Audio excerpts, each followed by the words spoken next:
میں پوچھتا ہوں تجھے دنیا کا یہ فیشن پسند آتا ہے؟ اے نوجوان، اگر میرے مصطفیٰ سے عشق ہوتا تو تو یہ کہتا دنیا اگر ننگا رہنے پر فخر کرتی ہے تو میں آمنہ کے لال کی اقتدا کر کے فخر کروں، میں ان کے لباس میں فخر کروں گا۔ دیکھنا پھر عزتیں کیا ہوتی ہیں، عزتیں کیا ہوتی ہیں میرے عزیزوں۔ یہ صرف ہمارا لباس ہے، لوگ عزت کرتے ہیں یہ میرے مصطفیٰ کے لباس کی وجہ سے، سنت کی وجہ سے۔ اور جب یہاں پر یہ عزت ہے تو قبر میں بھی ہوگی اور حشر میں بھی ہوگی انشاءاللہ بے شک۔ آج کا میرا میسج یہی ہے، یہی میرا میسج ہے جو اعلیٰ حضرت نے 100 سال پہلے کہا تھا۔ کان کھول کر سنو، 100 سال پہلے کہا تھا، وہ میسج کیا ہے؟ آج لے ان کی پناہ، آج مدد مانگ ان سے، آج لے ان کی پناہ، آج مدد مانگ ان سے، کل نہ مانیں گے قیامت میں اگر مان گیا۔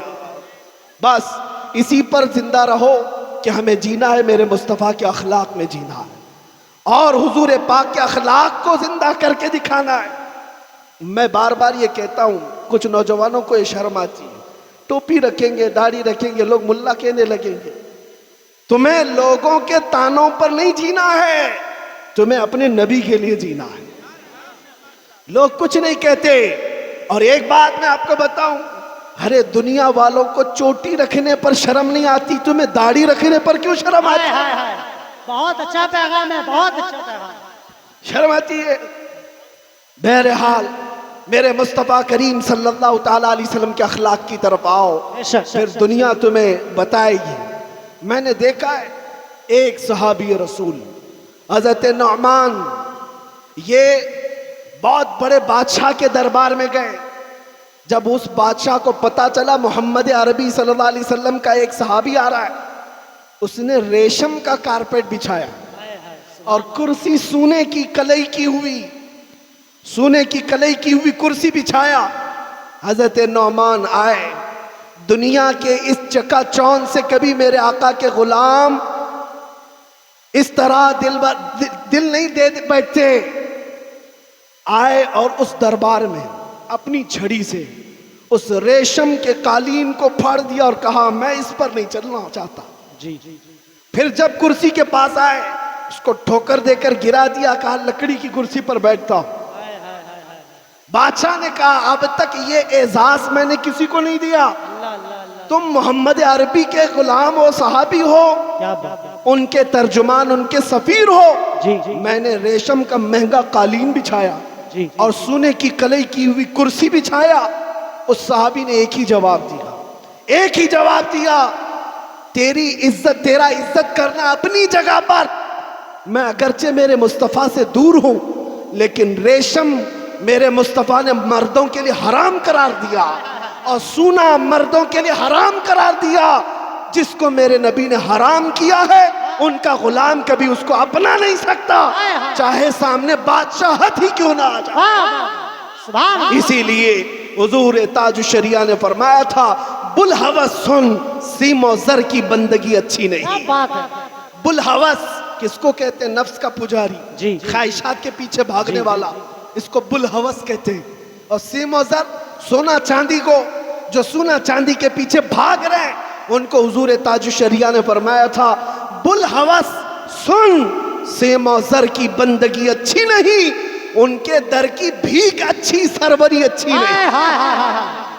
ان کے در کی بھیک اچھی، سروری اچھی نہیں۔ ہم نے نبی پاک کے غلاموں کو دیکھا ہے، جب انہوں نے دنیا کو ٹھکرایا ہے ساری دنیا مولا ان کے قدموں میں لا کر رکھا ہے۔ آج میں یہی کہہ کر جاؤں گا، اے نوجوانوں، زندگی بہت کم ہے، حالات جس طرح کے یہاں پر ہیں اس کا ایک ہی حل ہے، ایک ہی حل ہے۔ جو حالات بگڑتے جا رہے ہیں، سخت سے سخت ہوتے جا رہے ہیں، اس کا ایک ہی حل ہے۔ تم آج اس ٹینشن میں ہو کہ ہماری مسجدوں کا کیا ہوگا، ہمارے مدرسوں کا کیا ہوگا، ہماری اذانوں کا کیا ہوگا، ہماری ٹوپیوں داڑھیوں کا کیا ہوگا، تم اسی ٹینشن میں ہو۔ اور لوگ یہ کہتے ہیں بچیوں کا حجاب، عورتوں کے نقاب، یہ شریعت کے مسائل، ہر دن نئی نئی خبریں۔ اس کا حل کیا ہے؟ ان سب مسائل کا حل میں ایک ہی بات میں بتاتا ہوں، ایک ہی بات، کی محمد سے وفاتوں نے، واہ کی محمد سے وفاتوں نے، تو ہم تیرے ہیں، یہ جہاں چیز ہے کیا لوح و قلم تیرے۔ سبحان اللہ، بے شک سارے مسائل کا حل ایک ہے، بے شک، سارے مسائل کا حل ایک ہے، اس لیے کہ دنیا جان رہی ہے کہ یہ پھیکے ہیں، اندر سے کھوکھلے ہیں، جی اندر سے خالی ہیں۔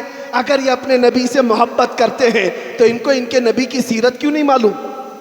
ایک پنڈت نے، اور وہ پروفیسر بھی ہے، انہوں نے میرے سامنے بیٹھ کر کے کہا مولانا آپ کی باتیں بڑی بڑی ٹھیک ہیں، عشق اور محبت کی آپ جو بات کر رہے ہیں، آپ کی قوم سے پوچھیں کتنے لوگ ہیں جو آپ کے نبی کی سیرت پڑھے ہوئے ہیں؟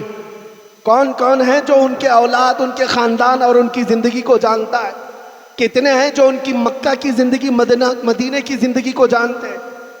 بات تو ٹھیک تھی، اسی لیے دنیا آج تمہارے اوپر تلی ہوئی ہے کہ ہے تو ان کے سروں پر ٹوپیاں، چہروں پر داڑیاں اور گھروں پر مسلمانی علامات، لیکن حقیقت میں دل شاید خالی نظر آتا ہے یا عمل سے دور ہیں۔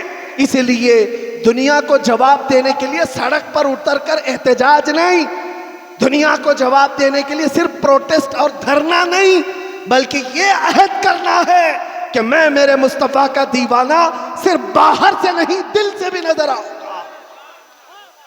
میں اپنی ساری چیزیں قربان کرتا ہوں، جو بہت میرے اچھا نبی کو پیغام۔ ناپسند ہے اس چیز کو میں نہیں کرنا واہ چاہتا۔